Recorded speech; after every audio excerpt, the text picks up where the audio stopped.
പക്ഷേ ഓണക്കളികൾ, ചെണ്ട, മേളം, പുലികളി അങ്ങനെയൊക്കെ പല കളികളും നമ്മൾ കണ്ടിട്ടുണ്ട്. പക്ഷെ അതൊക്കെ ഇന്നും ഓർമ്മകളിലേക്ക് നമുക്ക് നിങ്ങളെ ഓർമ്മപ്പെടുത്താൻ ഈ ഓണം നിങ്ങളെയും കൂട്ടിക്കൊണ്ടുപോവുകയാണ്. നമുക്ക് ഒരാളെ പരിചയപ്പെടാം. പ്രിയപ്പെട്ട ബാബു ചേട്ടനെ പരിചയപ്പെടാം. നമുക്ക് അദ്ദേഹത്തിൻ്റെ വീട്ടിലോട്ടാണ് പോകുന്നത്. ഓണം പൊടി പൊടിക്കാൻ, അല്ലെ ഓണം അടിച്ചു പൊളിക്കാൻ തന്നെയാണ് നമ്മളെ നാടിൻ്റെ എൻ്റെ നഗരത്തിൽ, നമ്മളെ കൊല്ലം നഗരത്തിൽ തന്നെ പല ഭാഗങ്ങളിലും പുലി കളിയായി മുന്നോട്ട് പോകുന്ന ബാബു ചേട്ടൻ്റെ വീട്ടിലേക്കാണ് നമ്മളിപ്പോൾ പോകുന്നത്. നമസ്കാരം ബാബു ചേട്ടാ. നമസ്കാരമുണ്ട്. പാരമ്പര്യമായിട്ട് നടത്തി വരുന്നതാണ്. ബാബു ചേട്ടനെ തേടി നടക്കുമായിരുന്നു.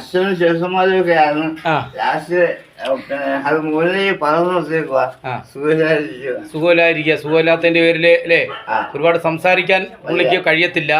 പ്രിയപ്പെട്ടവരെ, അപ്പം പ്രിയപ്പെട്ടവർക്ക് ഓണം എന്ന് പറയുമ്പോൾ തൃശ്ശൂർ ജില്ലയിൽ വേറുള്ള ജില്ലകളിലൊക്കെ ഓണക്കളി എന്ന് പറഞ്ഞാൽ പ്രാധാന്യമുണ്ട്. നമ്മളെ നാട്ടിലും പ്രാധാന്യമുള്ളതാണ്. പക്ഷേ അപൂർവമായി നമ്മളെ പുലി വരയ്ക്കാൻ നമ്മളെ ബാബുച്ചേട്ടൻ മാത്രമേ ഉള്ളൂ കൊല്ലത്ത്. ബാബുച്ചേട്ടനെ നമുക്ക് ഈ അടുത്ത സമയത്താണ് അത് അറിയാൻ കഴിഞ്ഞത്. പക്ഷേ ബാബുച്ചേട്ടൻ ഇവിടെ അടുത്ത് നമ്മളെ കൊല്ലം ജില്ലയിലെ ഓലയിലൊക്കെ വരുന്ന ഭാഗത്താണ് താമസിക്കുന്നത്. അപ്പം ബാബുച്ചേട്ടൻ്റെ കലാപരിപാടിയാണ് ദാണ്ട ഇപ്പോൾ പുലിയെ വരച്ച് തയ്യാറാക്കുവാണ്.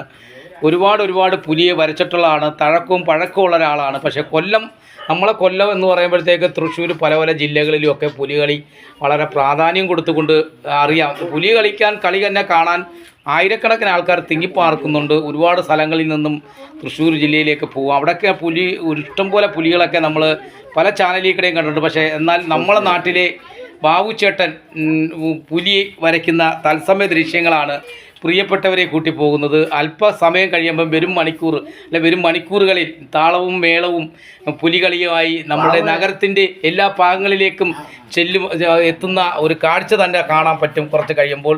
എന്തായാലും ഈ പുലി വരയ്ക്കുന്ന അദ്ദേഹത്തിൻ്റെ പേരെന്താണ്? ഇദ്ദേഹം ഈ പുലി ഒരുങ്ങിയിരിക്കുന്ന കോസ്റ്റ്യൂം ചെയ്തിരിക്കുന്ന ലാലു ആണ്. ലാലു ആദ്യമായിട്ടാണ് പുലി കളിക്കാൻ ഇറങ്ങുന്നത്. രണ്ടാമത്തെ കൊല്ലമാണ്. പുലി തുടക്കം കുറിച്ച് കൊല്ലത്തേക്ക് അവരുടെ ആചാരം പുലികളി എങ്ങനെയാണ് തുടങ്ങുന്നത്? പുലിയുടെ ആശാൻ പറയുന്നതനുസരിച്ച്, ബാബു എന്ന ചേട്ടൻ ആശാൻ പറയുന്ന ആ ഭാഗമാണ് പുലികളിയുടെ ഏറ്റവും വലിയ ഒരു ഭാഗം എന്ന് പറയുന്നത്.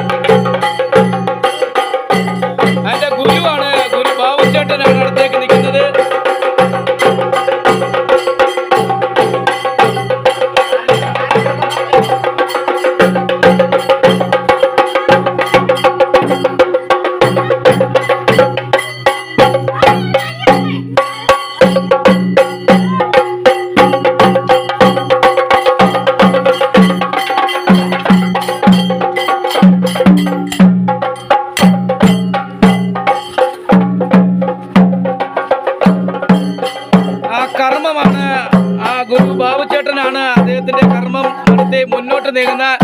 ഈ വീടിന്റെ മുറ്റത്ത് നിന്നും തുടക്കം കുറിച്ചു പുലി.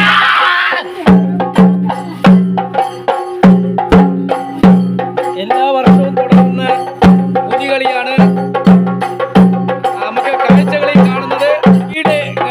പുലികളിയുടെ ഭാഗമായി ഇവിടുത്തെ പൊതുജനങ്ങളും നാട്ടുകാരും എല്ലാം നമുക്ക് വളരെ അനുഗ്രഹത്തോട് തന്നെയാണ് ഈ ചടങ്ങ്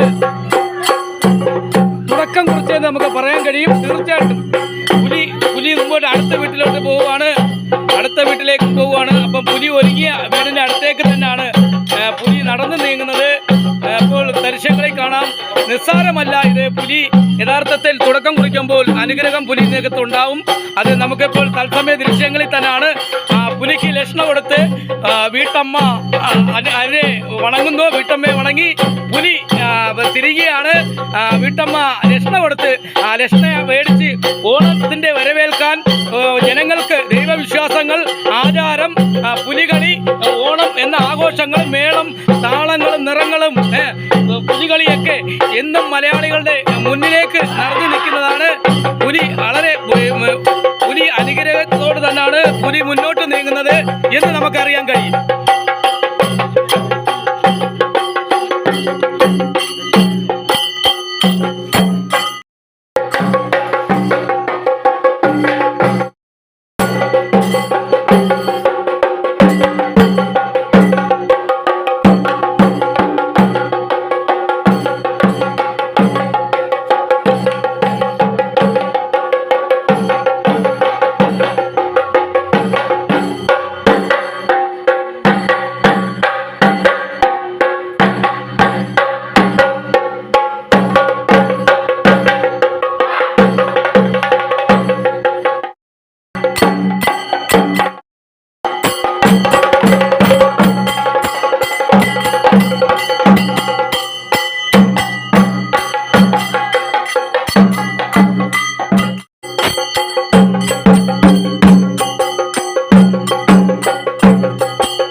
അപ്പോൾ തീർച്ചയായിട്ടും പുലിയോടൊപ്പം നമുക്ക് മുന്നോട്ട് നീങ്ങാം.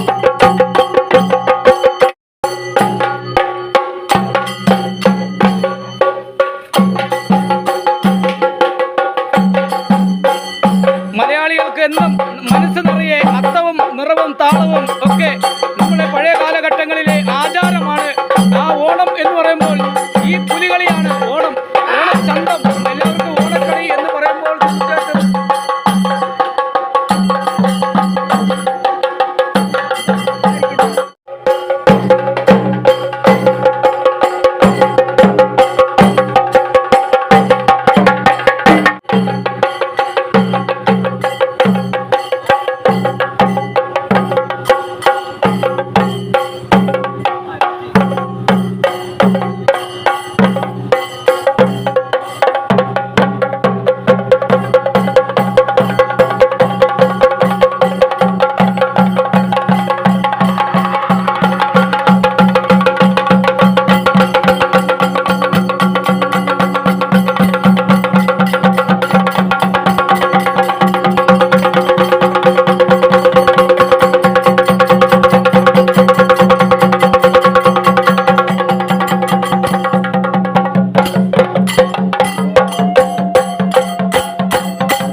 ക്യാമറമാൻ സന്തോഷ് കുമാറിനോടൊപ്പം കെ മേടിക്കണ്ടേ, കൊല്ലത്തൊന്നും ശില്പി രാജേന്ദ്ര പ്രസാദ്.